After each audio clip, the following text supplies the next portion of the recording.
What's going on, everybody? This is Stubbs here from Retro Handhelds, and today we're going to look at Retroid products over the years. They've been a tried and true company.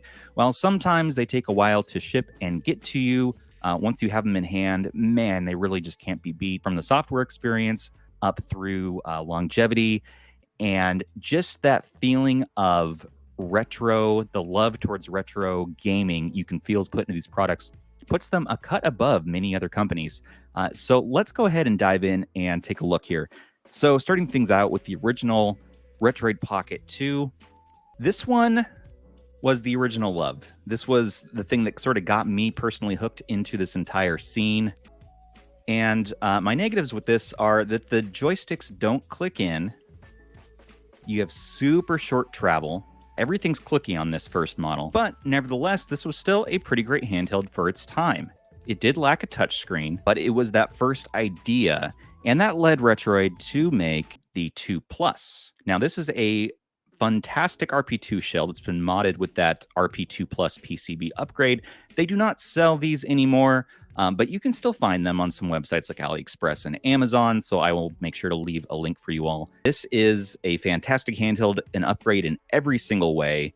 Usually on these 2 Plus units, you're going to see these mushy rubber membrane buttons, mushy D-pad, still not clickable joysticks, but some people have done mods to make that happen.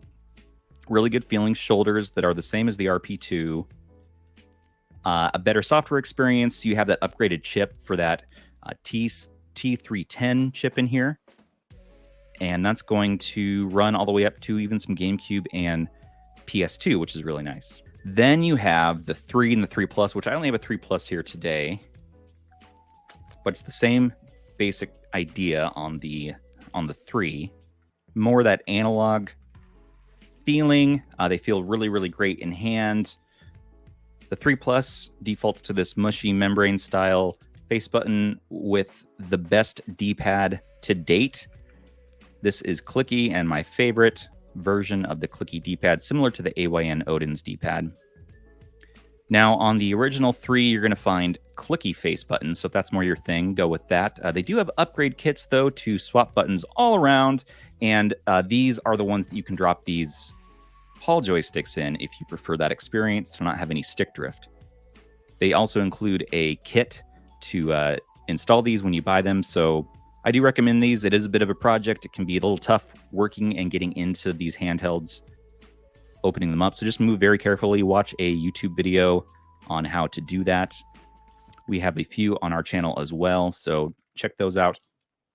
I really like the RP3 and the 3 Plus as far as what power they give you, because this is the T618 and a little bit more of a push and a bump compared to the 310 that's in the 2 Plus over there. So you can get a little bit better performance. But my favorite of all of these is going to be the Retroid Pocket Flip. I think this is their best product to date.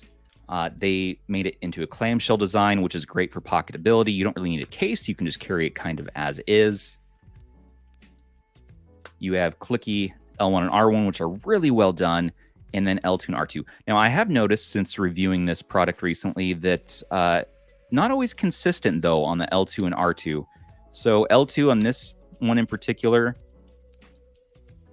depresses all the way, but R2 seems to not depress quite as much. I mean, this is pretty OCD, but I'm talking like a 2% to 5% difference as far as not going down quite as much. This one feels a little more responsive and clicky, whereas this one kind of has a muted feel. And it's the exact same way on my watermelon flip over here. The R2 slightly doesn't depress as much as the L2. L2 goes down way faster. And it's the opposite case on this 16-bit model. On this one, the R2 depresses fast, and the L2 doesn't quite go down as much. So it's very interesting. And I want to compare that against the RP3, whereas this is more of a clicky. So I almost prefer the L2 and R2, I think, on the 3 Plus compared to the Flip. But other than that, the Flip really, I mean, they did great with the rubber membrane face buttons. They did great with the rubber membrane D-pad.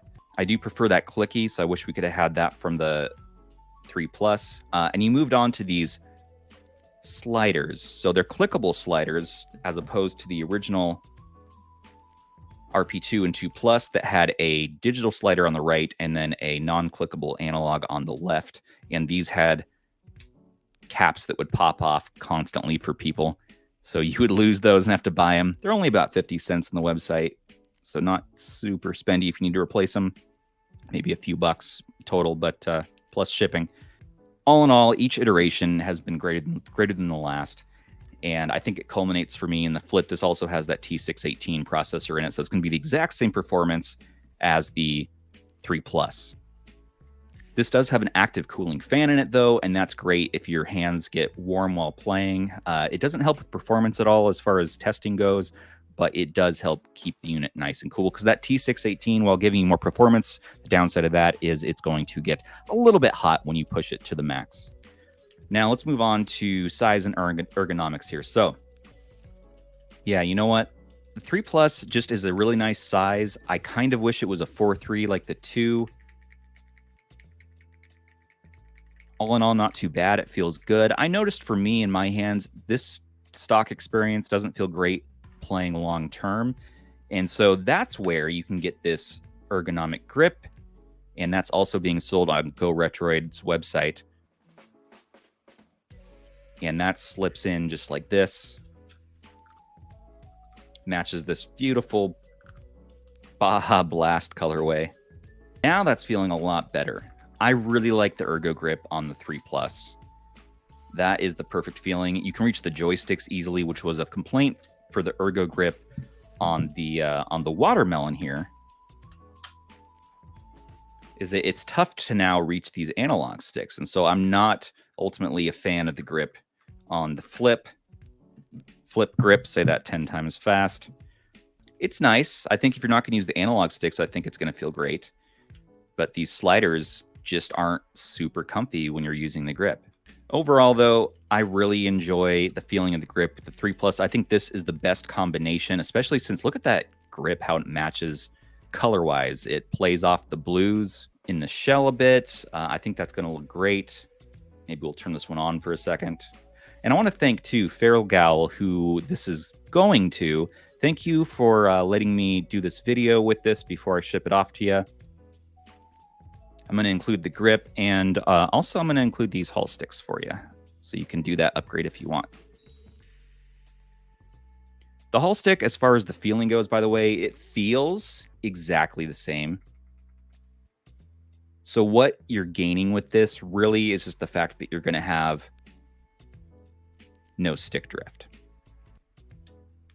And yeah, it's the same screen panel in the 3 Plus that's in the Flip, so this is going to look pretty similar. And then if we look at the 2 and the 2 Plus, they have a little bit weaker screens, I would say, in comparison. I like that they're 4.3. That's going to be great for 4.3 content. But I really think that the screens, these iPhone screens you see from the Flip and the 3 Plus, these are iPhone 6 screens, as I've heard, are just beautiful saturation and such a nice jump. People will say that as far as the originals go, that the RP2 original screen was probably the best. And I'm talking about that V1 version 1 beta screen that you got on launch before they moved on to a second and third revision screen. That's still the best 4.3 screen, I think, for these devices. As far as ergonomics go on the 2, the thing that I have moved on from and why I don't use the 2 and the 2 Plus as much is really because it kind of digs into your palms. Now, there are Ergo grip options if you go on Etsy and other places to add to the 2, of course. That's going to be similar to what Retroid offers. But the stock experience here, that just kind of digs into your hands over time. I highly still recommend the 2 Plus. I think the 2 Plus is my favorite Retroid product overall of all time, even though the Flip, I think, has come a lot farther. This is still a classic, and it's touchscreen as well. 2 is not. I'm so spoiled by touchscreens now. I don't know if I can go back to the 2. As far as comparisons go, you really can't go wrong with any of these options. And battery life on all these is pretty fantastic. It's better on the 2 Plus. I would say that lasts for pretty much ever. The Flip and the 3 Plus have been great in testing, and the 3. The 2's battery is probably the weakest in the bunch here.